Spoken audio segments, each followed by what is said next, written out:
He has abdicated government here by declaring us out of his protection and waging war against us.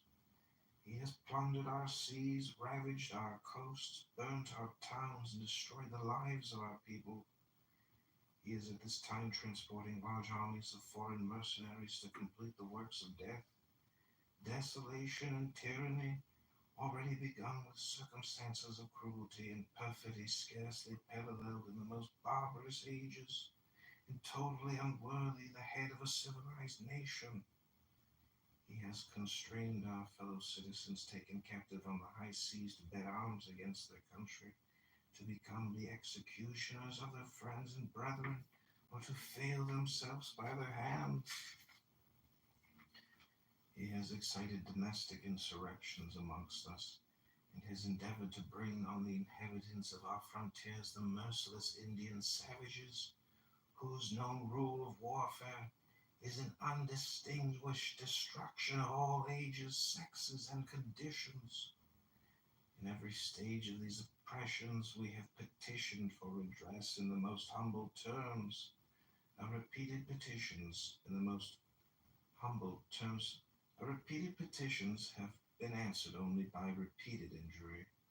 A prince whose charter is thus mocked by every act which may define a tyrant is unfit to be the ruler of a free people.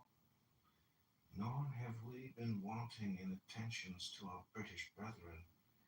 We have warned them from time to time of attempts by the legislature to extend an unwarrantable jurisdiction over us. We have reminded them of the circumstances of our emigration and settlement here. We have appealed to their native justice and magnanimity, and we have conjured them by the ties of our common kindred to disavow these usurpations, which would inevitably interrupt our connections and correspondence. They too have been deaf to the voice of justice and of consanguinity. We must, therefore, acquiesce in the necessity which denounces our separation, and hold them as we hold the rest of mankind, enemies in war, in peace friends.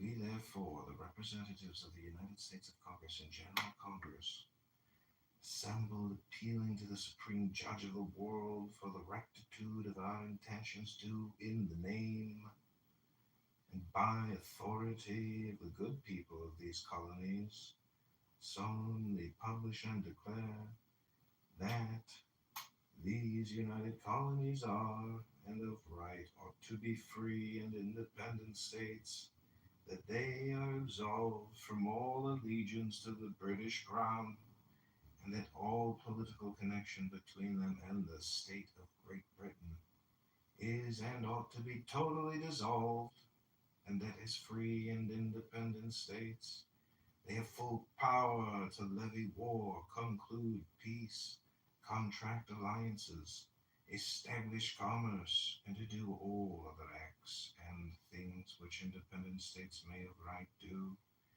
and for the support of this declaration, with a firm reliance on the protection of divine providence, we mutually pledge to each other our lives, our fortunes, and our sacred honor.